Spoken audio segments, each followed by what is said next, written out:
everybody, for Sara Dirks!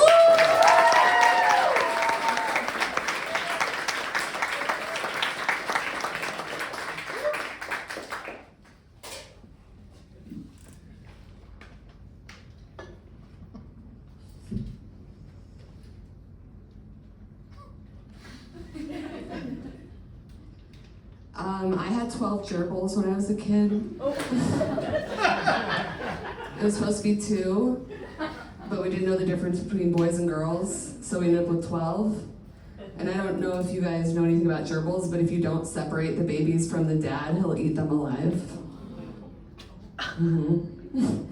This is how I learned very, very young that gerbils have very liberal abortion laws. But just like humans, the men make most of the decisions.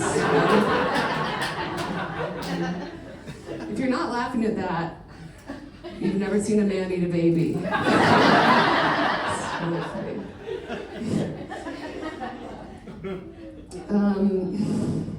I'm really bad at flirting.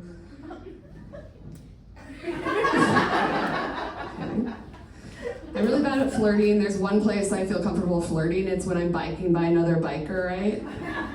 I'll do like hardcore fuck me eyes then, because it's like very low commitment, right? One time I thought, I was like, I'm gonna go do a wet t-shirt contest.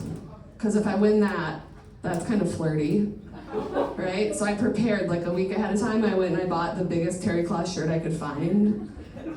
And I was like, at the end of this, when they ring out the shirts, and they measure who had the most water, I'll win. It's not the contest. The name is terrible. Let's rename it, and I think Thirsty Boobs makes a lot more sense, right? Okay, let's get started, guys. Have any of you been to the gynecologist? Healthy crowd. If you haven't, I'm gonna and if you have this, you're gonna know what this is about, but I'm gonna describe how it kind of goes, like an appointment. It goes like this. You sit in the waiting room, and then a nurse comes out with a clipboard and says, Sara, and then 17 people stand up. But I know it's me, because I can tell she's pronouncing it without the H, right? Then she takes me back to the exam room and she hands me a gown and she tells me to get fully undressed, but I can keep my socks on.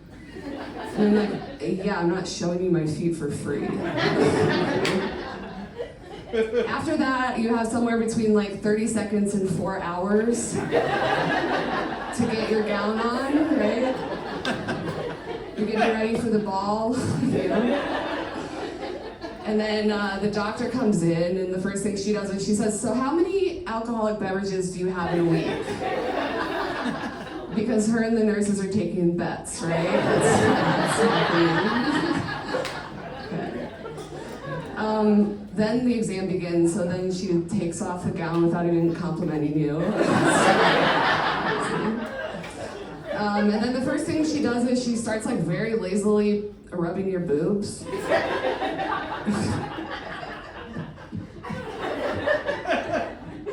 How's work? Like, it feels like we're like a couple on the verge of divorce, right?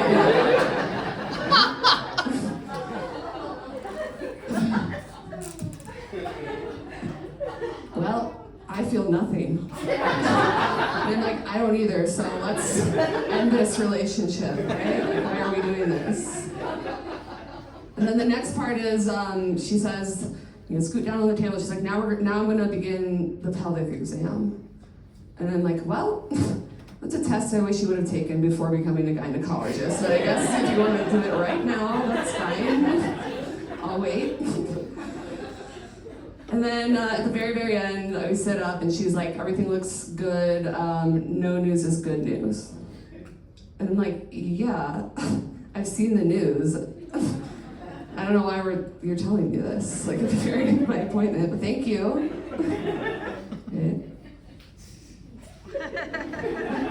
Pretty accurate.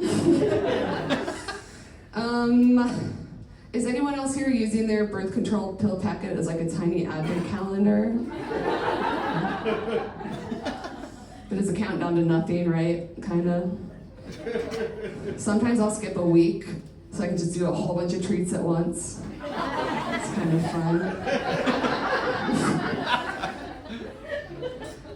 Sometimes when I start hanging out with a guy, like he'll ask, like, "Are you on birth control?" And I'm like, "Why are you hungry? Do you need a snack?" "Oh, I didn't bring it." You guys, did you know that you cannot get pregnant using your own hand? There's only one hand that can get you pregnant, and that is the hand of God. Are you familiar with the Virgin Mary?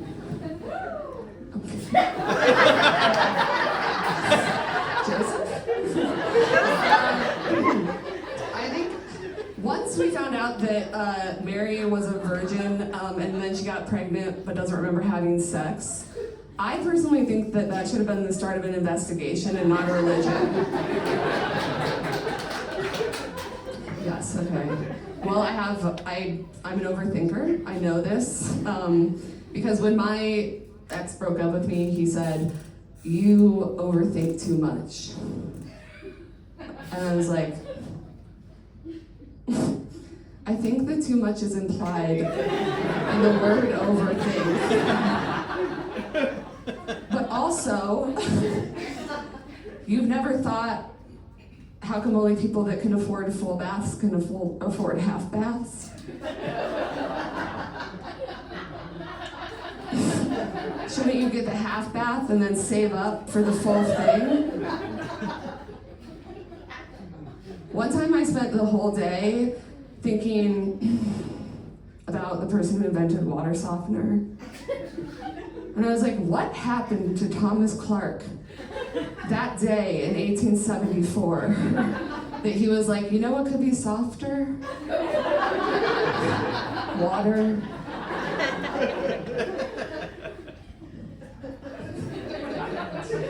Just this half. When people ask you about Roe versus Wade, are you ever like, am I in a boat?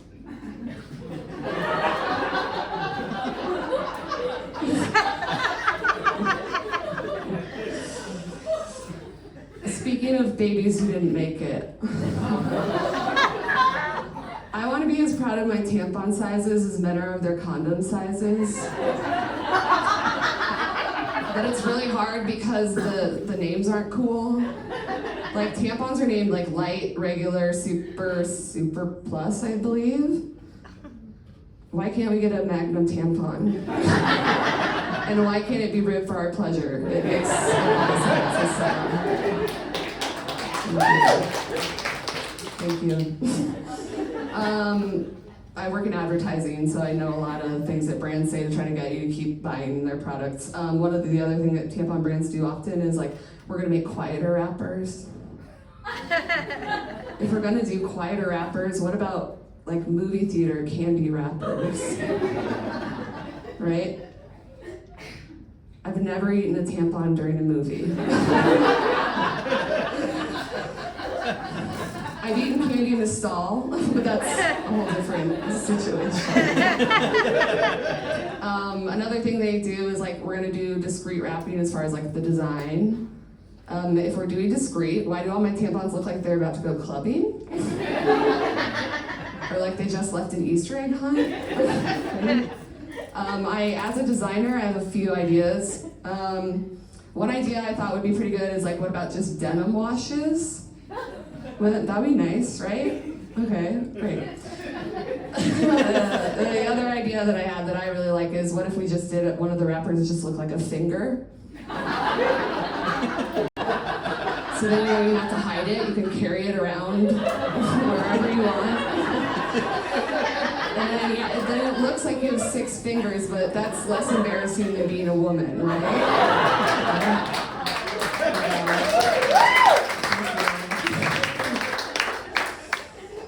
I'm an advocate.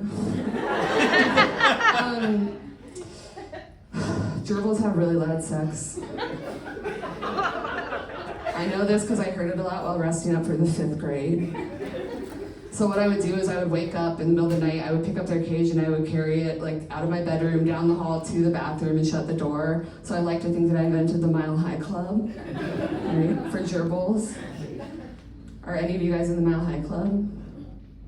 For gerbils? My neighbors also have really loud sex. They wake me up a lot.